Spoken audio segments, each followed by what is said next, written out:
Bienvenue dans Cultiver la biodiversité, le podcast qui vous dit pourquoi la biodiversité c'est un trésor à cultiver. Je suis Estelle Serpollet. Je suis Emma Flippon.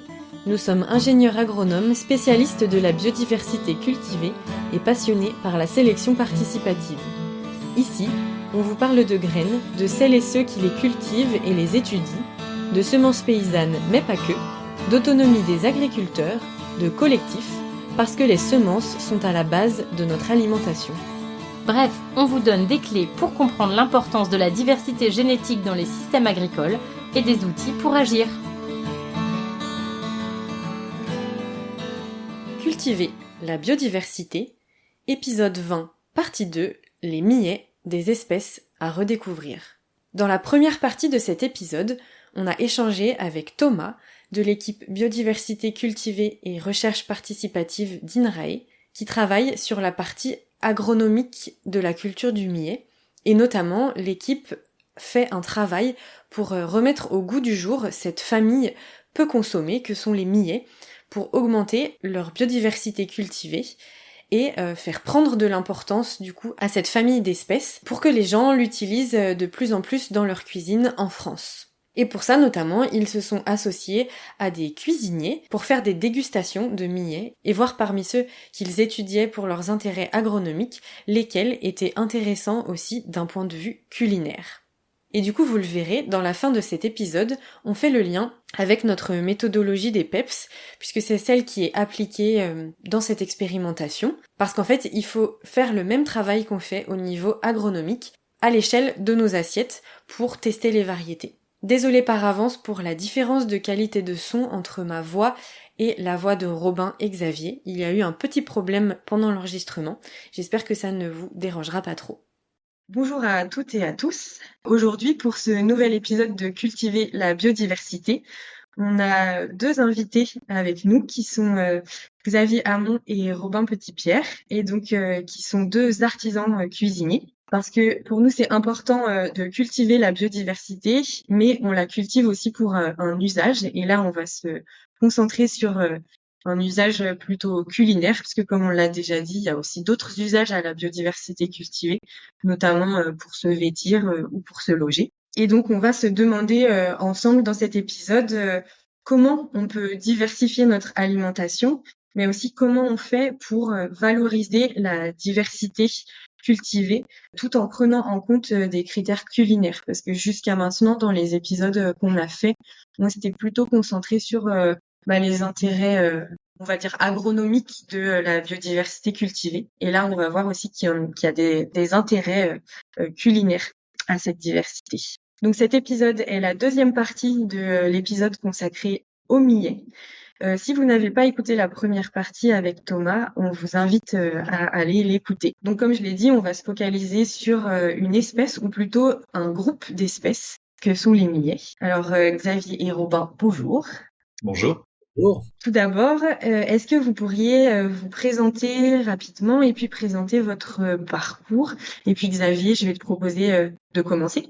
Eh bien, merci. Moi, mon parcours, il est assez classique dans un premier temps. Je suis artisan cuisinier, formé de façon très traditionnelle et classique dans les années 80 à la gastronomie française, et puis après un parcours dans des restaurants étoilés, ce qu'on appelle aujourd'hui la haute gastronomie, et puis diverses expériences dans d'autres domaines. Mais cette première expérience s'est arrêtée au bout d'une petite dizaine d'années.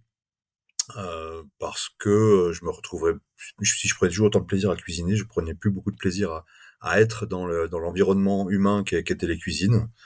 Et à force d'être, soit de subir, soit d'être témoin de maltraitances multiples, j'ai décidé d'arrêter ce métier. Mais par chance, j'ai pu le reprendre une dizaine d'années après. Et c'est là qu'il y a un lien avec notre propos d'aujourd'hui, puisque quand j'ai redémarré la cuisine en 2004, j'avais pour ambition peut-être d'explorer à nouveau une autre façon de travailler en cuisine et de pas reproduire ce que j'avais vécu. Et petit à petit, même assez rapidement en fait, j'ai rencontré un monde agricole qui pour moi avait complètement disparu. C'est celui qui cultive la biodiversité, qu'on appelle aussi l'agriculture paysanne.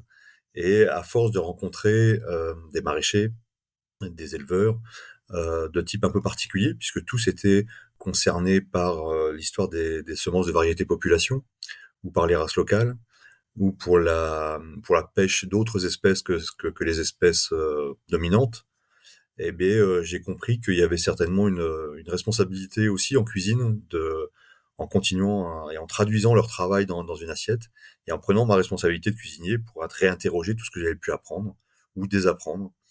Et, c'est là que j'ai découvert la question de la biodiversité, mais aussi du lien entre l'alimentation et ce qu'on connaît tous bien maintenant aujourd'hui, l'environnement, le climat, mais aussi le social, l'économie. Et forcément, tout ça a fortement interrogé ma pratique, ma façon de faire. Et comme il n'y avait pas de mode d'emploi, eh bien, on s'est mis à réfléchir à plusieurs parce que j'étais pas tout seul dans ce cas-là au début des années 2000. Et petit à petit, j'ai rencontré d'autres artisans cuisiniers qui se posaient les mêmes questions un peu sur tout le territoire français. Et on a fini par organiser et puis créer une association qui s'appelle aujourd'hui l'Alliance des tables libres et vivantes. Et cette association, elle a été fondée pour reconquérir des droits à cuisiner autrement et revendiquer un autre métier, celui d'artisan cuisinier. Et voilà, donc cette association-là, elle revendique un autre type de formation, un autre rapport au travail, un autre rapport au métier, un autre rapport au vivant. Déjà, dans ces trois-là, il y a déjà de quoi faire. Et, euh, et donc, nous, on voudrait que ça aboutisse par une législation. Donc, le combat de cette association, c'est vraiment de revendiquer cette pratique différente, qu'on ne soit plus confondu avec d'autres cuisiniers, et que ce soit socialement, économiquement, agronomiquement, culinairement parlant, soit regardé autrement, et qu'on acquiert des nouveaux droits, pour pas être obligé de se précariser pour travailler autrement. Voilà, en résumé un petit peu mon parcours. Et puis, cette association d'artisans cuisiniers, elle a aussi décidé de s'attaquer aux questions de la formation. Et c'est ce qui m'a amené à rencontrer le projet autour du millet et du sorgho, puisque est né en 2019 l'Université des sciences et des pratiques gastronomiques, qui est un centre de formation, mais pas que, puisque on tente de réinventer les formations à partir de notre pratique et en s'inspirant des travaux d'ingénierie pédagogique qui nous paraissent intéressants, pour pas être dans un discours académique et de reproduction des élites, et plutôt de re-questionner le terrain et voir comment on peut trouver aussi des nouvelles formes pédagogiques pour enseigner la cuisine. Donc c'est forcément c'est une façon de faire qui doit être très très en lien avec les métiers qui produisent, qui font à manger. Et donc on fonctionne sur la partie pédagogique avec une quarantaine d'intervenants divers et variés qui viennent en fonction des sujets qu'on aborde. Même si à force de les côtoyer, j'ai beaucoup de notions en agronomie, je ne remplacerai jamais un agronome quand il s'agit de parler d'un sol. Donc c'est un agronome qui vient ponctuellement parler de ce que c'est qu'un sol, de quoi c'est constitué, quels sont les enjeux, par exemple. On a un deuxième pilier qui est le pilier de la recherche. Et donc notre objectif de l'université, c'est aussi de nourrir ces formations de travaux de recherche, qu'ils soient sociologiques, anthropologiques, mais aussi biologiques. Et dans ce cadre-là, eh bien, on sait notamment par l'histoire des semences de variétés population qu'il y a un énorme travail qui est à faire pour la recultiver, cette biodiversité. Et c'est là qu'on a participé à la création d'une association, d'un établissement semencier que vous connaissez bien, qui est Graines de Liberté. Voilà, puisque je sais qu'il y a déjà eu des podcasts avec eux. Et on a un troisième pilier qui est celui des projets, ce qu'on appelle nous les projets de territoire. Ça se traduit par une programmation culturelle alimentaire. C'est-à-dire que tout au long de l'année, on essaie de trouver des prétextes pour croiser le grand public et parler des métiers et non plus seulement de la végétalisation des assiettes, de la production propre, durable, etc. Mais de bien expliquer que si on veut bien manger, il faut bien produire. Pour bien produire, il faut des producteurs, des maraîchers, des éleveurs, des cuisiniers qui sont bien traités, qui sont bien dans leur bottes. Voilà. En gros, le résumé de notre petite aventure jusqu'à aujourd'hui. Super, merci beaucoup. Et juste, tu peux nous repréciser, l'université, elle est basée à Quimper, c'est bien ça? Bien sûr. Alors, c'est une université un peu particulière. Le mot université, on l'assume parce que justement, on veut pas un entre-soi culinaire, mais bien une ouverture sur tout le monde et d'autres métiers. et bien faire comprendre que le métier de cuisinier lui-même est pris dans ces enjeux-là et que on est loin de la représentation qui peut en être faite. Donc cette façon de faire université avec les gens, c'est aussi l'enjeu et donc on est basé à Quimper, mais on n'a pas de mur. Donc on fait tout ça hors les murs, que ce soit les formations, que ce soit la recherche ou que ce soit les projets de territoire. C'est une particularité qui parfois peut paraître handicapante, mais en fait ça nous permet d'avoir un vaste réseau. Merci beaucoup. Et ben, Robin, si tu veux bien te présenter. Ouais, bien sûr. Alors, moi, j'ai un parcours un petit peu moins fourni que celui de Xavier. Moi, je suis de la cuisine depuis 6 ans. Donc voilà, ça fait 6 ans que je suis revenu à Rennes. Avant ça, en fait, j'étais en région parisienne. Je travaillais dans le milieu du bar. Donc, j'étais dans la restauration déjà, mais voilà, j'ai travaillé une petite dizaine d'années dans le milieu du bar, des bars à cocktails, bars d'hôtel, dans des bistrots également. Donc voilà, pas mal d'établissements assez différents. En rentrant en Bretagne, donc il y a 6 ans, j'ai eu envie de changer, de commencer enfin, voilà, de revenir à mes premiers amours entre guillemets, donc la cuisine. J'avais entamé avant de travailler dans le bar en fait des études de cuisine que je n'avais pas fini. J'avais commencé un BTS en fait en hôtellerie-restauration que je n'ai pas terminé. Voilà, j'ai pris la décision en fait de travailler dans le bar parce que j'ai eu mes opportunités, voilà, de travailler dans des beaux établissements à Paris. Voilà, j'ai fait mon bout de chemin dans le bar pendant plusieurs années. Et en rentrant à Rennes, bah voilà, je suis revenu un peu à mes premières volontés en fait dans la restauration, bah, de travailler en cuisine. Donc ça a fait sens, voilà, parce que je voulais me consacrer un peu plus voilà à la création et moins au relationnel en fait que j'avais avec les clients. Donc voilà, je suis parti un peu de zéro. On m'a donné une opportunité pour travailler dans une cuisine dans une salle d'escalade à Rennes, dans laquelle je suis resté 1 an. Là, une porte d'entrée qui m'a permis ensuite de travailler dans un restaurant de burgers, un restaurant de street food et burgers, dans lequel voilà j'ai appris à travailler assez de manière méthodique, de faire voilà, de travailler en plus gros volume, de gagner en organisation sur un poste de cuisinier. Et ça fait 3 ans maintenant que je suis à la Basse-Cour, un tiers-lieu en fait situé à la Prévallée à Rennes, un tiers-lieu qui est vraiment aux portes du quartier de Clenay. Je travaille en fait dans cette guinguette depuis 3 ans. Et c'est la première année en fait où je prends un peu le poste, la responsabilité de responsable de cuisine au sein de la guinguette. C'est un lieu voilà qui défend en fait des valeurs de bien manger. On travaille en collaboration avec pas mal de producteurs locaux. Voilà, on défend un peu cette alimentation durable au sein de la guinguette, tout en essayant de garder une accessibilité aussi tarifaire. Voilà, c'est un peu un travail assez compliqué au quotidien, mais voilà qui nous semble essentiel nous de pouvoir donner accès à l'alimentation, à une bonne alimentation au plus grand nombre en fait au sein de la guinguette. Donc voilà, cette guinguette a aussi un projet social sur le quartier de Clenay. Il y a plusieurs actions qui sont menées sur le quartier en collaboration avec le centre social de Clunet. Et voilà, donc on essaye au maximum de mélanger les publics au sein de la guinguette. Et voilà, on a une programmation culturelle qui est aussi qui se déroule tout au long de la saison, que ce soit musicale, que ce soit aussi culturel au niveau des ateliers de cuisine sur la basse-cour. Il y a vraiment un programme qui est très varié. Donc voilà un peu pour le lieu de la basse-cour dans lequel je travaille depuis 3 ans maintenant. Et donc voilà, cette année j'ai repris on m'a confié un peu le poste de chef et proposé de participer aux recherches du coup avec Xavier, recherche sur le millet qui avait été initiée l'année dernière par Xavier et Maxime Vignon, voilà, qui travaillait à la basse-cour l'année dernière. Donc voilà pour mon parcours de cuisinier. Ouais. Super, merci beaucoup. Et du coup, je vais vous poser une des 2 questions signature du podcast qui est: qu'est-ce que c'est pour vous la biodiversité cultivée? Est-ce que Xavier, tu veux commencer? La biodiversité cultivée, eh ben justement pour moi c'est mettre l'accent sur un autre volet de la biodiversité qui passe souvent sous silence ou sous les radars, qui est celle qui nous sert à manger. Et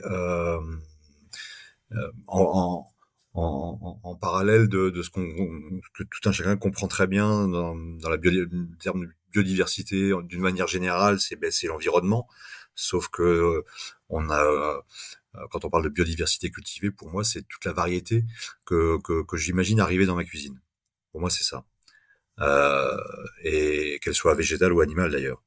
Et ça, j'en ai vraiment besoin. Donc pour moi, la biodiversité cultivée, c'est vraiment très très en lien avec la question de la multiplication de la et de toutes les semences de variété population pour rester dans le végétal. Donc moi, j'ai besoin en tant que cuisinier pour m'adapter aux saisons, pour m'adapter aussi au lieu où je cuisine. Si demain j'allais cuisiner dans le sud, eh ben, je pense qu'une des seules façons pour moi de comprendre le territoire du sud, c'est de m'intéresser à cette biodiversité cultivée, parce que c'est celle que je vais recevoir dans mon assiette et je pourrais pas du tout faire la même cuisine qu'en Bretagne. Euh, les techniques sont les mêmes, mais l'expression est forcément très différente. Super, merci. Et pour toi, Robin? Pour moi, ouais, je pense que c'est à peu près la même chose. Bah, c'est pour moi, c'est l'ensemble, c'est un peu l'ensemble des espèces qui est cultivé au sein d'un terroir, propre à un terroir, voilà, qui vont, la biodiversité cultivée, voilà, c'est contribuer à garder un écosystème en bonne santé, quoi. Je pense que c'est important d'avoir cette variété d'espèces et de cultivées au sein d'un même territoire voilà pour que ce soit pour que nous en cuisine on puisse le avoir cette variété, enfin cette richesse de pouvoir proposer des choses différentes. Merci. Je suis très contente en tout cas de pouvoir échanger sur ça, comment votre créativité, elle peut aussi s'exprimer grâce à cette biodiversité cultivée. Et bien maintenant, je vous propose de nous concentrer sur le sujet de notre épisode qui est le millet, ou plutôt les millets.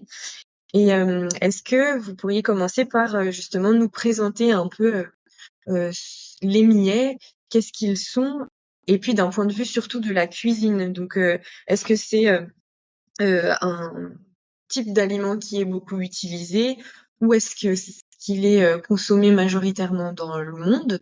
Est-ce qu'en France, on a beaucoup l'habitude de le consommer? Et puis aussi un peu grossièrement, comment on le consomme? Moi, je veux bien m'essayer à la réponse à toutes ces questions. Puis Robin, je te laisserai compléter.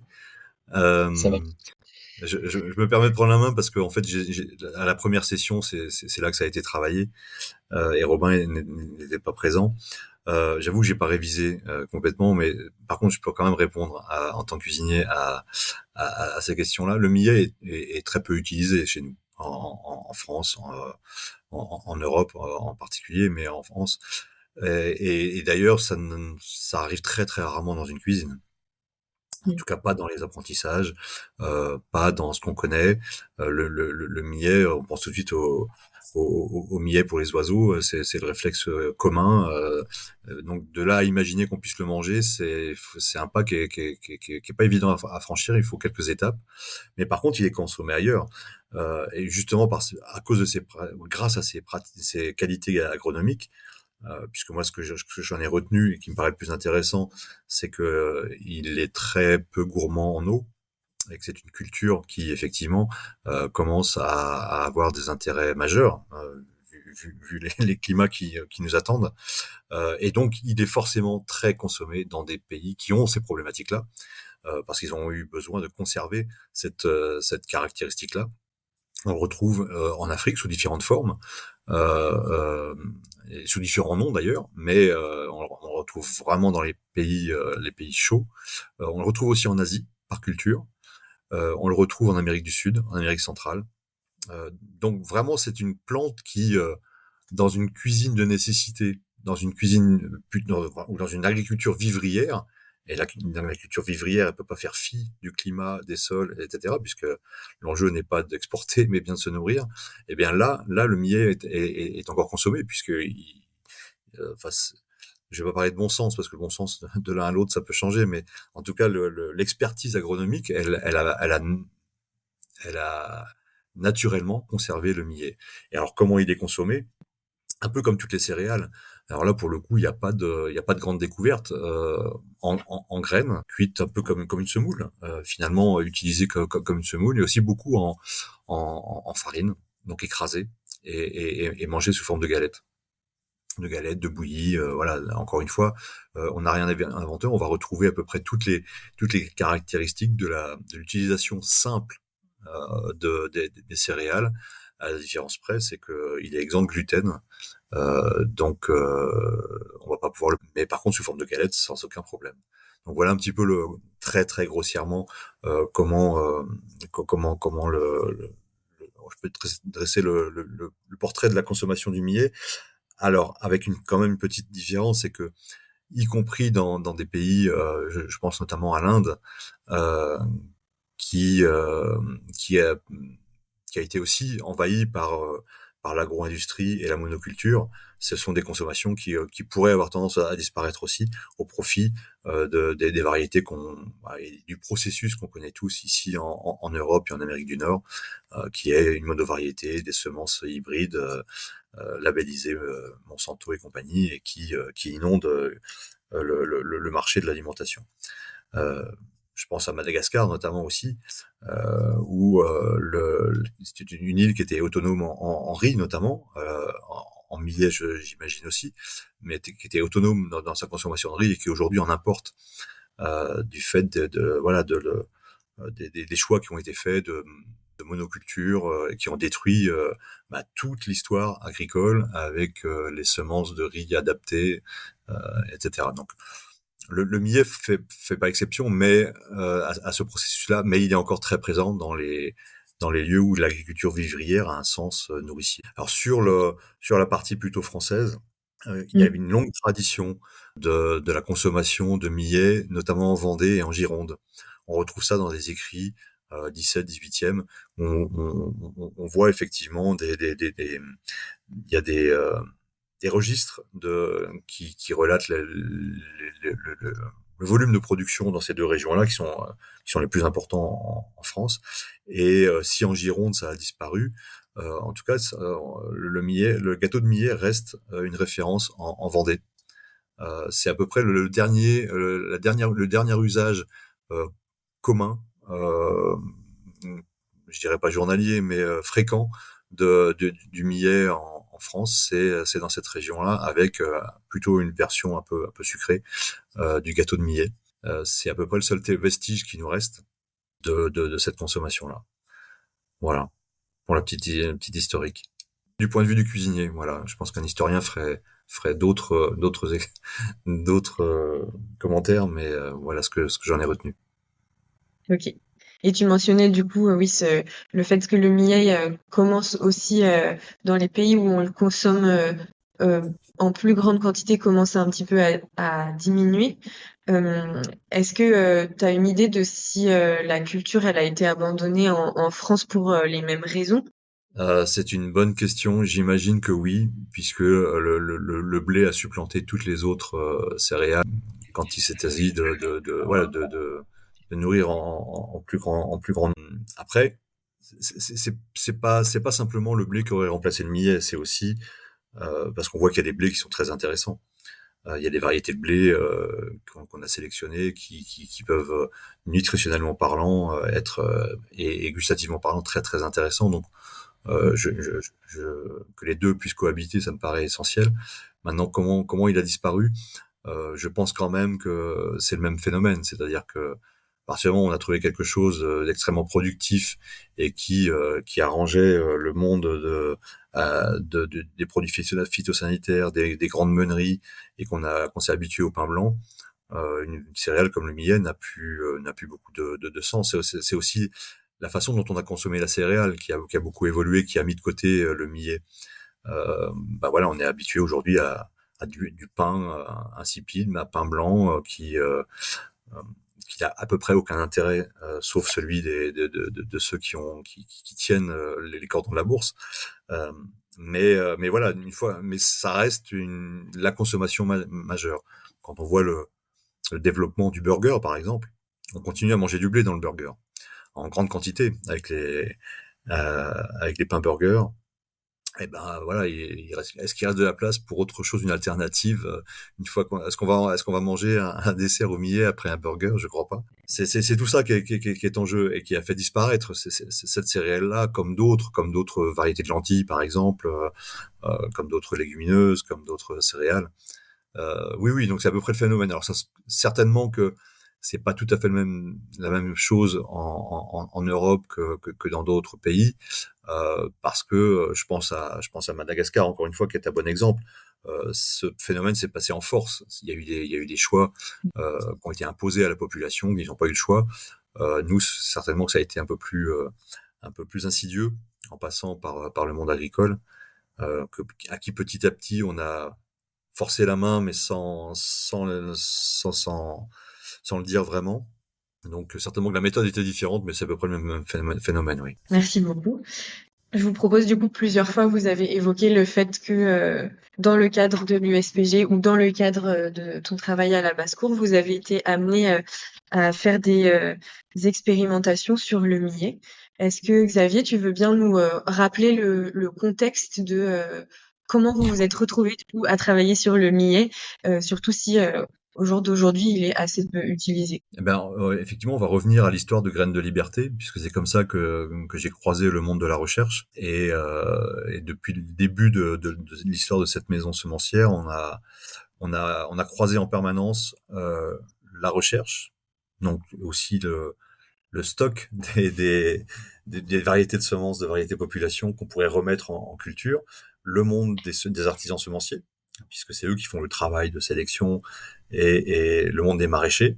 C'est grâce à eux que derrière ça se transforme en légumes et la transformation. Donc cette filière-là, on la travaille depuis 2018 à peu près.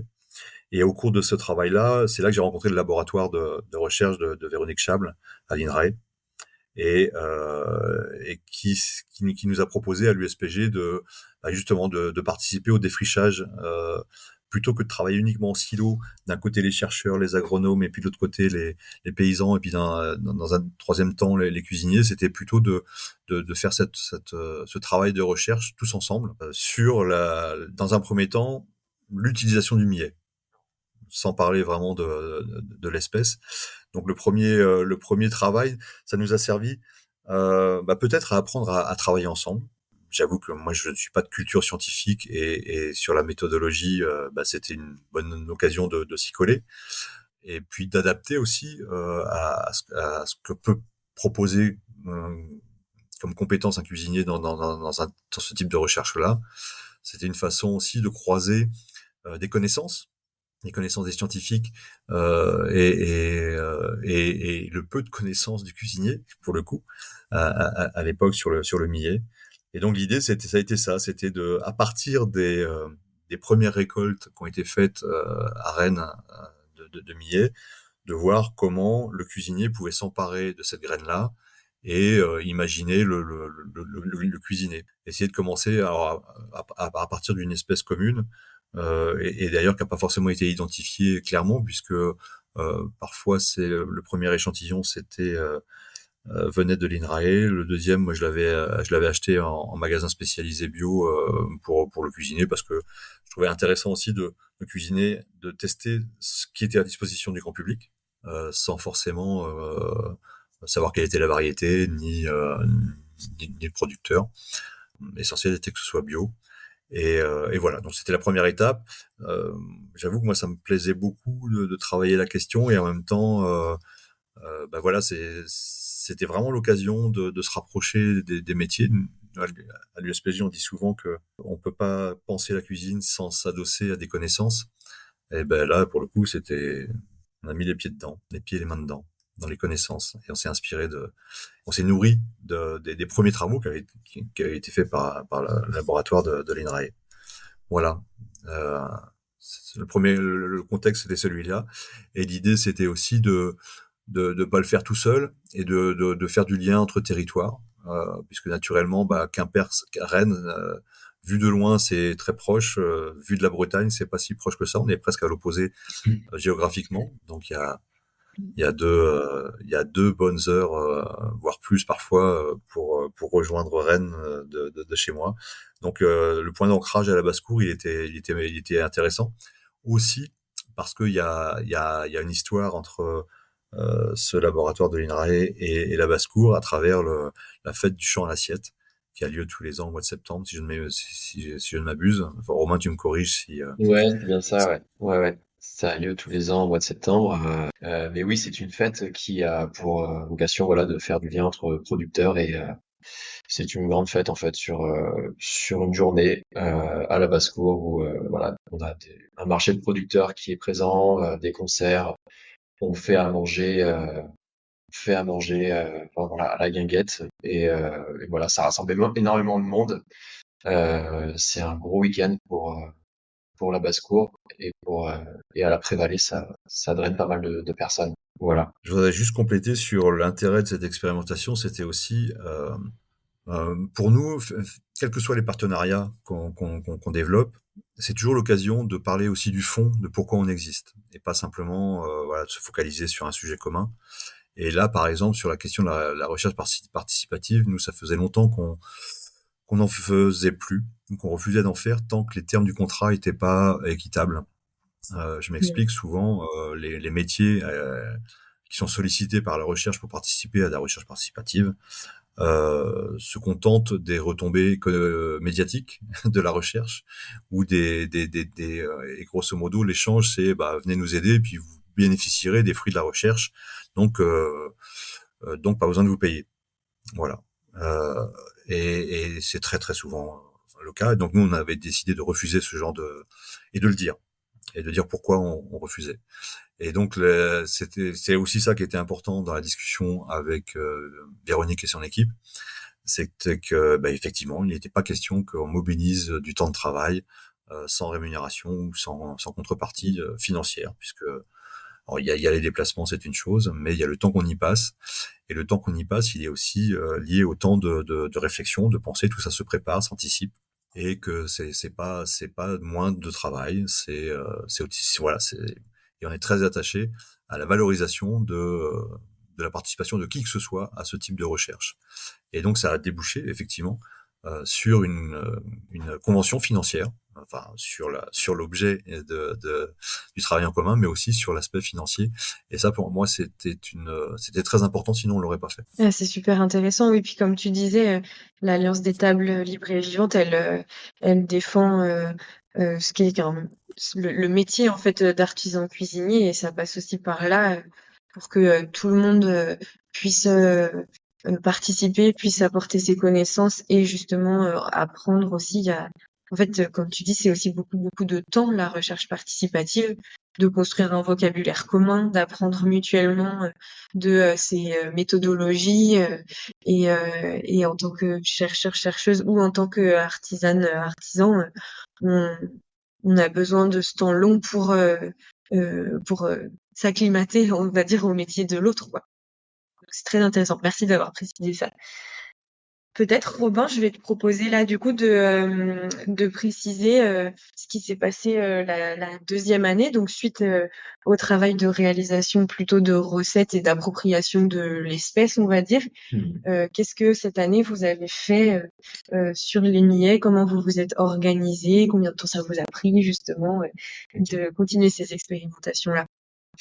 Alors cette année, en fait, on s'est concentré sur les essais de variétés de millet.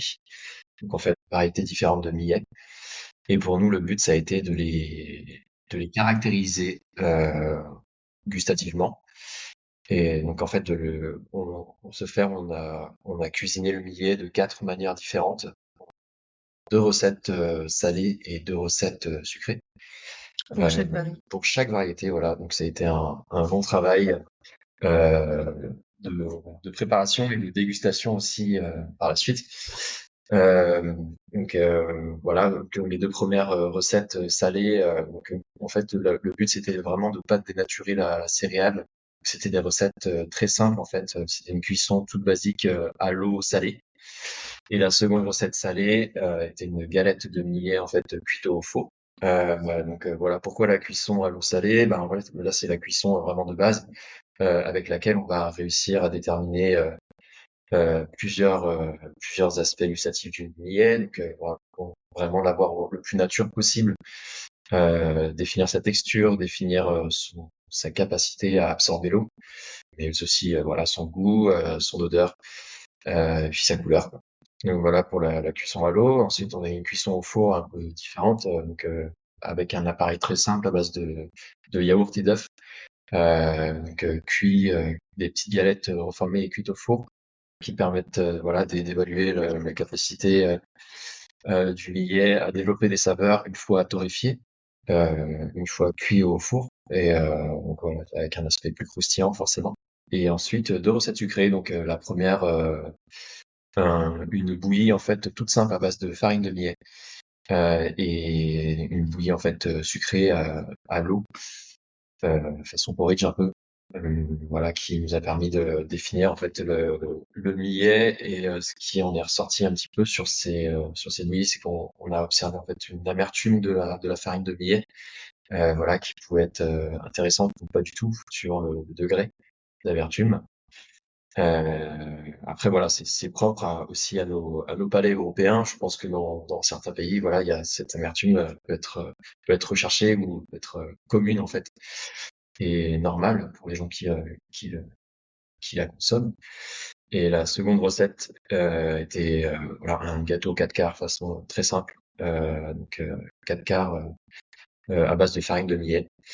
Et, euh, et là, en fait, le millet vraiment caractérise la pâtisserie en fait de ce qui en est ressorti, c'est que voilà, on a observé que le millet pouvait avoir cette particularité à exhauster le côté salin d'une préparation. Donc là, en l'occurrence, avec le beurre salé présent dans le 4 quarts de millet, puis observer plus ou moins de salinité qui ressortait avec telle ou telle farine. Exhausteur, oui, c'est-à-dire que vraiment Ouais, ça fait ressortir même s'il y en a peu.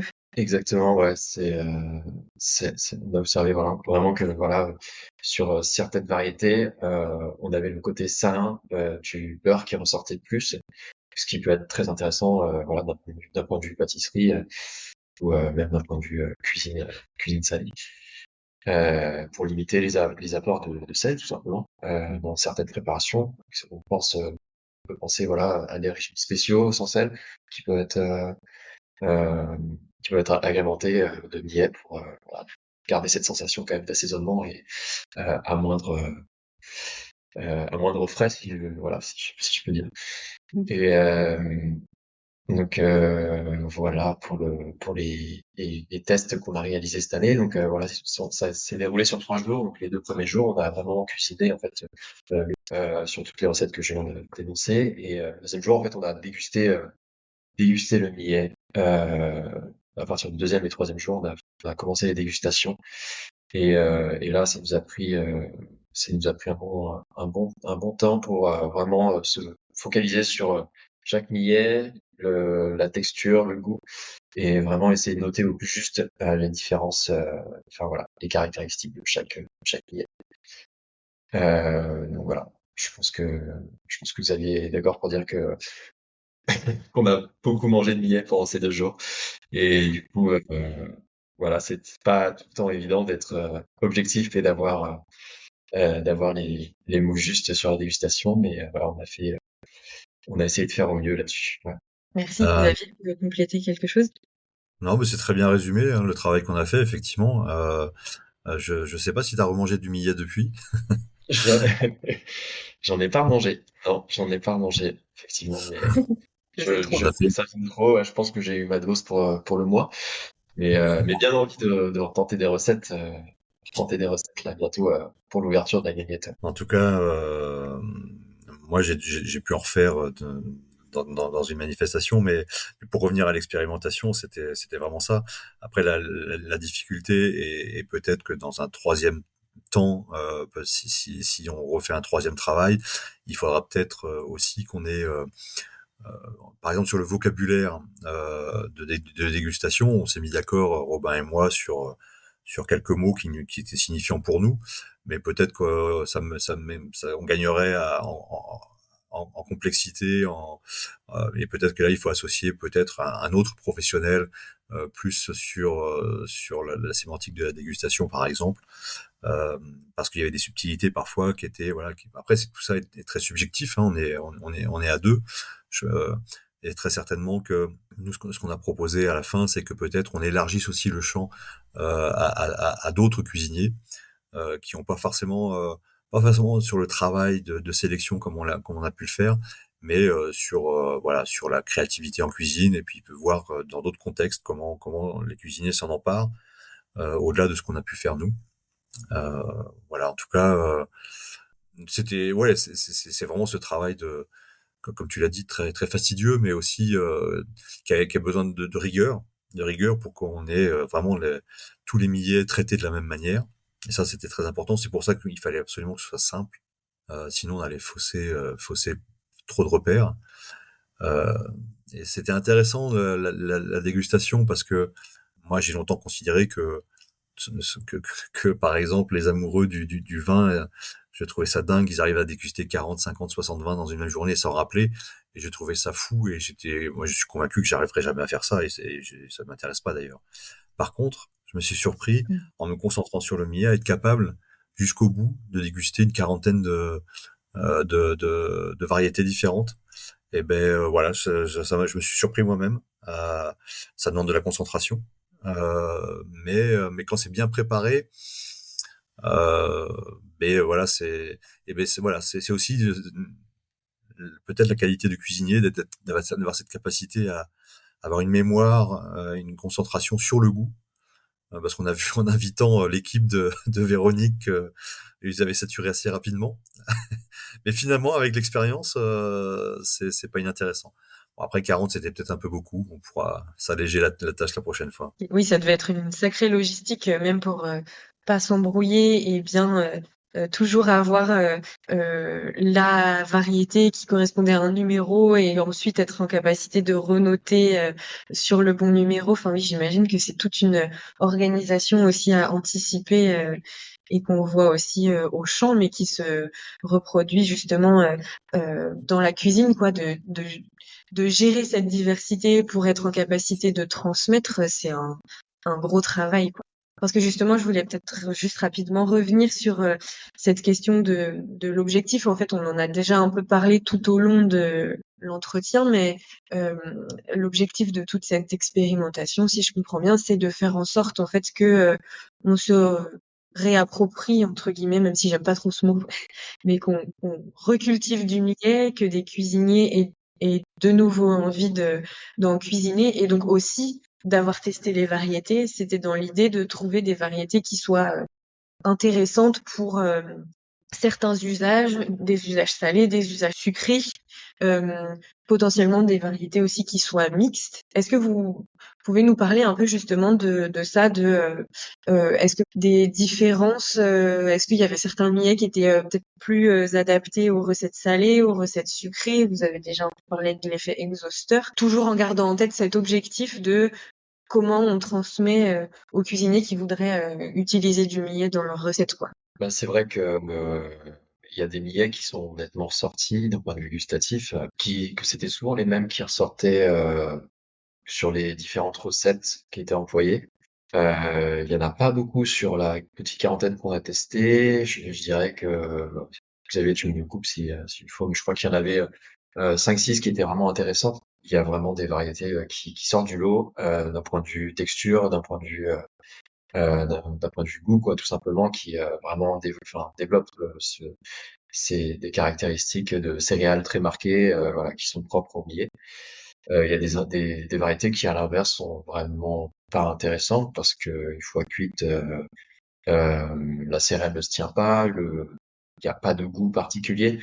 Donc voilà, je pense on est d'accord pour dire que les variétés qu'on a le plus appréciées sont les variétés de millet japonaises, les Equinocoa, qui sont des variétés de millet qui sont quand même très différentes des millets communs, de Ok. par leur couleur, de par leur texture, de par juste visuellement la graine est très différente. On se rapproche vraiment, c'est une graine qui est beaucoup plus foncée, et au goût ça se rapproche étonnamment du blé noir. Ok. Ouais, Ah, c'est drôle. ouais, c'est très très très proche et très intéressant. à travailler. Ok. Et oui, l'équinocloa qui est une espèce différente du coup par rapport au millet commun, quoi. C'est ça. Ouais. Ok. Une famille d'espèces. Alors moi, j'ai pas encore j'ai pas les mots pour définir un peu ce qui est Equinocloa. Je pense que c'est une variété parmi les variétés, un groupement de variétés parmi les variétés. Thomas, il nous explique. Ouais, Thomas sera plus apte à définir exactement ce qu'est un Equinocloa, je pense. Ok.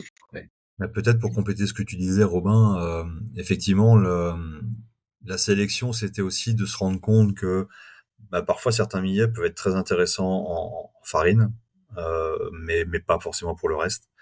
Après, il y a très peu de variétés finalement qu'on a trouvé intéressantes pour nos cuisiniers, pour peu qu'on insiste sur le goût. L'idée, c'est pas que le cuisinier dise, c'est ce millet-là qui est adapté à la cuisine, parce que, enfin, il peut le dire, mais ça va pas être suffisant pour la sélectionner. Ce qui est intéressant, c'est qu'après, il y a un retour vers Thomas, effectivement, qui lui-même va croiser nos impressions avec l'évaluation agronomique. Et si un millet nous paraît très très très intéressant, mais qui n'a aucune productivité ou qui présente des fragilités que j'imagine pas d'ailleurs, qui s'avère très très compliqué à remettre au champ, et voilà, on pourra garder le souvenir de la dégustation, mais je suis pas sûr que ce soit économiquement intéressant de le remettre en culture. Et c'est ce travail-là d'aller-retour qui est intéressant. Et peut-être que certains millets sont destinés, on le verra à la fin de l'expérimentation, mais sont destinés exclusivement à l'usage en farine, par exemple, parce qu'ils montrent par ailleurs peu d'intérêt pour la forme graine. Et effectivement, il y a des millets qu'on a dégustés qui présentaient manifestement des gros défauts. Alors ceux-là, pour le coup, même si agronomiquement ils sont intéressants, il y a aucun cuisinier à qui je peux faire la promotion auprès de qui je peux faire la promotion de ce millet-là. Donc c'est une façon de sélectionner, de participer à la sélection. Donc ça, c'était intéressant. Et heureusement qu'on a terminé par les Equinocloa, parce que moi, j'avoue que c'est ceux-là que je voulais, qui m'intéressaient le plus, parce que je les connaissais absolument pas. Et on Ok. savait pas du tout ce qu'on allait trouver. Mais heureusement qu'on les a goûtés en dernier, parce qu'effectivement, c'est les plus intéressants. Et je pense on aurait bâclé le travail sur les millets communs euh, après cette dégustation. Ça, le meilleur pour la fin. C'est ça. Ouais, exactement. Là, ça avait tout son sens. Mais oui, c'est effectivement la beauté entre guillemets et la complexité de la gestion de la diversité et qui est un nouvel apprentissage aussi quoi de comment on croise les caractéristiques agronomiques et gustatives et ensuite comment on conserve aussi de la diversité au sein de ces mélanges quoi parce que finalement c'est aussi une des conclusions de pas mal de projets de recherche de dire ok, la diversité elle est facteur de résilience mais il y a aussi beaucoup de facteurs qui rentrent en jeu dans le choix des populations. Et donc, comment on trouve un équilibre entre tout ça, c'est super intéressant, quoi. Oui, alors pour compléter ce que tu dis, effectivement, c'est aussi un travail que j'ai compris avec les artisans semenciers, c'est de cesser avec l'objectif de la lignée pure, et qu'à un moment donné, c'est bien en mélangeant biodiversité, c'est bien ça aussi.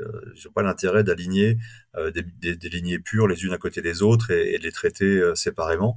Et vraisemblablement que on refait la même chose avec Robin dans 5 ans, avec des variétés vraiment, enfin des populations hétérogènes. Alors là, pour le coup, certainement qu'on fera pas du tout les mêmes dégustations et on trouvera peut-être plus d'intérêt sur certaines variétés. En tout cas, oui, moi je crois beaucoup à ce que tu viens de dire, et c'est même, on en est qu'au tout début.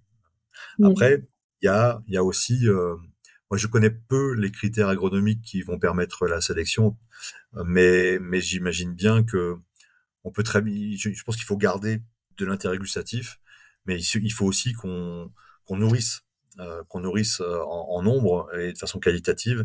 Et quelquefois, moi, je suis pas choqué qu'on sélectionne une graine qui aurait pas forcément un goût optimal, mais qui a une capacité de production intéressante, tant qu'elle est cuisinable.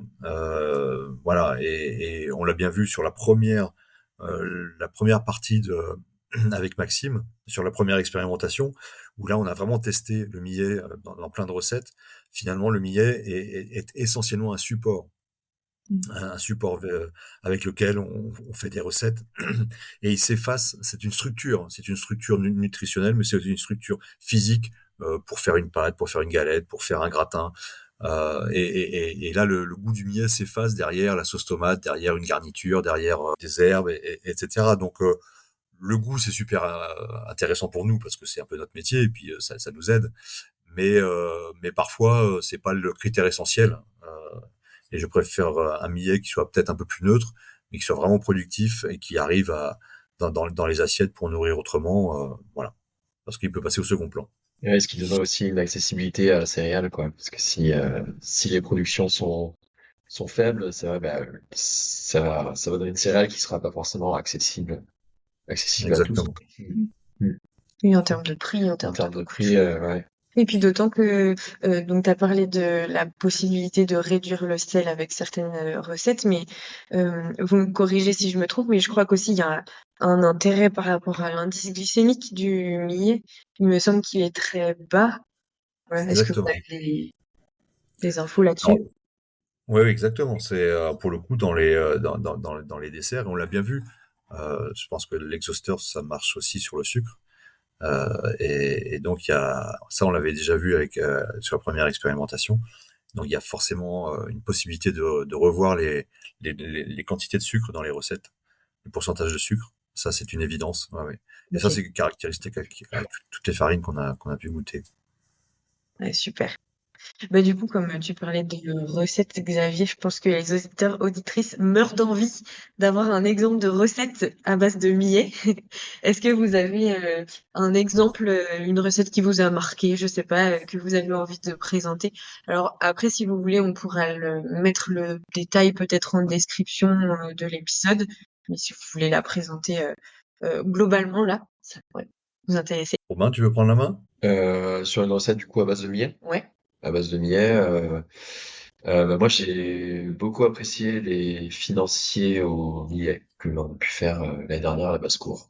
À base de farine de millet et avec des graines de millet torréfiées sur le dessus.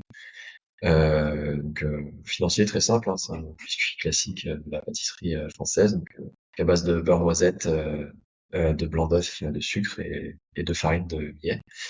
Et donc c'est quelque chose qui marche très bien. Et ouais, moi c'est quelque chose que j'apprécie sur le côté pâtisserie. En tout cas, je trouve que c'est intéressant. Voilà. Après, il peut être utile en salé. Moi, je l'utilise plus comme comme garniture en fait. Ça peut être aussi mélangé avec des herbes, pour faire un taboulé à la libanaise avec plein d'herbes, plein de condiments, voilà, quelques du cumin. Enfin, je trouve que c'est super aussi de ce point de vue-là en salade, côté très frais. Ouais, je trouve que ça se complète bien avec cette céréale. Merci. Xavier, est-ce que toi, tu as une recette que tu retiens particulièrement? Oui, d'une manière générale, l'idée c'est de comprendre que ça reste une céréale et que tout ce qu'on peut faire avec du blé peut être fait avec du millet. Déjà, je pense que c'est une première idée qui permet de l'utiliser sans trop se poser de questions, sans avoir de peur particulière. Et puis, moi, je partirais sur une recette très simple, celle qu'on a utilisée dans les deux lors des deux expériences, c'est la petite galette de millet.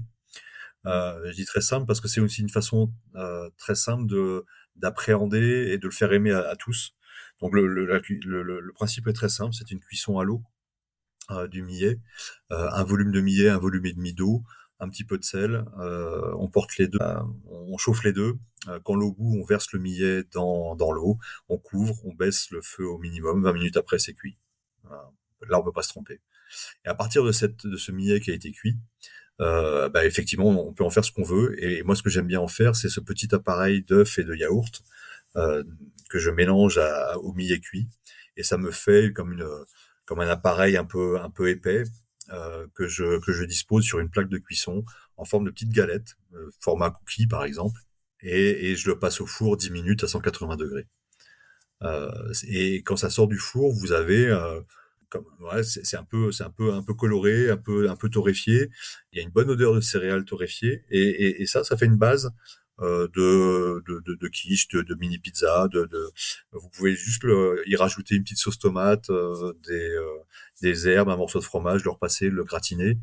Et ça et je trouve que c'est super parce que c'est facile à mettre en œuvre, ça coûte pas cher et c'est déclinable avec un pesto, avec j'ai dit une sauce tomate, mais aussi avec des légumes, et on peut le présenter sous forme de voilà, pour le faire aimer aux enfants par exemple, ça a le visuel d'une petite pizza, une mini pizza. Bon, les enfants, faut jouer avec ça, hein, sinon s'ils n'ont pas leurs repères, c'est compliqué de leur faire aimer des choses qu'ils connaissent pas. Euh, mais si on pense que ça passe par eux, bah faut faire ce petit effort-là. Et puis cet appareil-là, on peut s'en servir comme ça, sous forme de mini galette. Mais on peut s'en servir aussi de base de gratin, plutôt que de faire une pâte à fond de tarte, par exemple, plutôt que d'utiliser un fond de tarte classique. Et ben on peut utiliser cet appareil dans le fond d'un cercle à tarte, par exemple. Et alors, il y aura pas les bords qui remontent, mais on a une bonne base céréalière pour y rajouter, pour en faire une quiche, pour en faire un gratin de légumes, voilà. Donc cette recette de base, elle me plaît bien parce qu'on peut l'utiliser dans plein de situations différentes. J'ai rien inventé, hein, c'est d'autres cuisiniers de collectivités qui ont trouvé cette astuce-là avec les céréales en général, et j'ai juste eu à remplacer la semoule par le millet, en fait. C'est réalisable avec tout type de céréales. Waouh, en tout Exactement. cas, ça donne super faim. Merci beaucoup. Et ben, on arrive à la fin de l'épisode, je pense.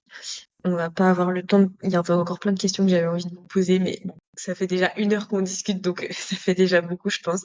Je vous propose pour conclure, de me dire comment vous, en tant que, même si on l'a déjà abordé pendant tout au long de l'épisode, qu'est-ce que vous, en tant que cuisinier, ça a touché de faire ce travail avec le millet? Voilà, est-ce que vous avez d'autres projets de ce type, d'autres envies de tester d'autres espèces, par exemple? Ouais, bah, moi, c'était vraiment quelque chose de très enrichissant, c'est de participer à ces recherches. Bah, c'est agréable, en fait, en tant que cuisinier, de pouvoir mettre à profit ses compétences, en fait, pour cette cause-là.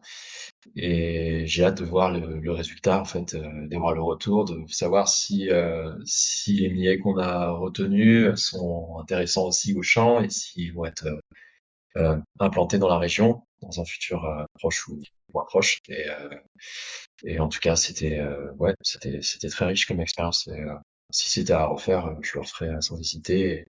Et si il y a une autre session l'année prochaine pour continuer ces recherches, ce serait aussi avec plaisir. Mais pour ma part, ce que j'en retiens, c'est qu'il y a un côté vertigineux quand on approche le travail de la recherche, parce que quand on voit le temps que ça prend entre la première mise en culture, les, les récoltes qui sont trop faibles pour pouvoir expérimenter, donc ça prend des années.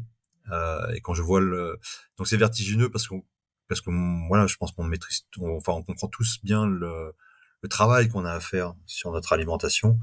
Et, et quand je vois le temps que ça prend sur une petite étude, sur une très très circonstanciée, et qu'on l'extrapole à tous les sujets alimentaires pour remettre de la biodiversité cultivée justement, ça demande des moyens et du temps colossal. Et je mesure le fossé qu'il y a entre ce que nous on appelle l'innovation et ce qui est entendu par innovation en général. Je pense que comme on l'a fait en tout début de podcast, c'est bien de définir de quoi on parle, les mots qu'on utilise. Et je pense que là, pour le coup, ça serait intéressant que des semenciers, des maraîchers, des agriculteurs, et des scientifiques et des cuisiniers définissent eux-mêmes le mot innovation. Parce que moi, ce qu'on est en train de faire, pour moi, fait partie de l'innovation. Et il y a énormément d'innovation à mettre dans le travail au champ, dans le travail en laboratoire, dans le travail en cuisine. Et c'est pas la définition commune de l'innovation. Donc moi, ce travail-là m'a confirmé qu'il fallait absolument qu'on soit très, très vigilant sur les mots qu'on employait et qu'on les définisse à chaque fois. Ce qu'on a fait est un travail de recherche et d'innovation. Et qu'à ce titre-là, il y a besoin de mettre énormément de moyens là-dessus plutôt que sur de la technologie pure. Même si je refuse pas de temps en temps une aide technologique, c'est pas la question. Mais ça peut pas être tout l'un ou tout l'autre. Donc quand on parle de bien manger, c'est super important de le définir. Ça veut dire quoi bien manger? On a parlé en tout début aussi des métiers du vivant, et je pense que nous participons aux métiers du vivant, chercheurs, cuisiniers, maraîchers. Faut le définir parce que il y a aussi des dérives sémantiques. Il y a des organismes de formation à l'agriculture intensive qui parlent de leur implication dans l'agriculture du vivant. J'aimerais qu'ils le définissent eux-mêmes, ce vivant, parce que je suis sûr que c'est pas la même définition que nous. Donc voilà, c'est un côté vertigineux et ça nous oblige. Voilà. En tout cas, nous à l'USPG, ça nous oblige à être encore plus précis dans les termes qu'on utilise et qu'on assume les définitions qu'on en fait, pour justement ne pas être confondu avec d'autres qui s'exonèrent de toute définition et qui par pure communication, utilisent les mêmes mots que nous, alors qu'on ne participe pas au même monde. Donc la recherche, moi, ça m'a évoqué tout ça. Et effectivement, si on doit continuer, là, je pense que ça serait intéressant d'élargir le cercle des cuisiniers, et puis peut-être d'avoir une rencontre. Alors la conclusion est pas faite sur cette étude-là, mais je pense que ça serait intéressant d'avoir une rencontre aussi technique, professionnelle, de métier, parce que je trouve qu'on est encore trop dans nos silos professionnels, et que c'est important que les uns et les autres comprennent les contraintes des différents métiers ou des avantages à travailler ensemble. Donc voilà ce que ça m'évoque pour terminer. En tout cas, merci beaucoup à Robin de m'avoir accueilli dans sa cuisine en plein hiver. Et puis n'oubliez pas, du coup, pour sauver la biodiversité, mangez-la. Merci. Merci Emma. Merci infiniment à Robin et à Xavier pour leur enthousiasme à partager ce qui les anime dans leur métier. Vous nous direz en commentaire. Mais moi, de mon côté, j'ai trouvé cet échange passionnant parce que je suis convaincue que c'est très important de croiser les différents métiers autour de l'alimentation pour expérimenter sur la biodiversité cultivée et pour aller toujours plus loin dans le bien manger. Alors si cet épisode vous a plu, n'hésitez pas à le partager. Vous savez que pour nous soutenir, vous pouvez aussi vous rendre sur Libérapay si vous avez les moyens de faire un don pour aider à couvrir le financement de ce podcast. Si vous avez des questions ou des remarques, vous pouvez nous contacter par mail ou sur les réseaux sociaux. On est sur LinkedIn, Facebook et Instagram. À bientôt pour un nouvel épisode.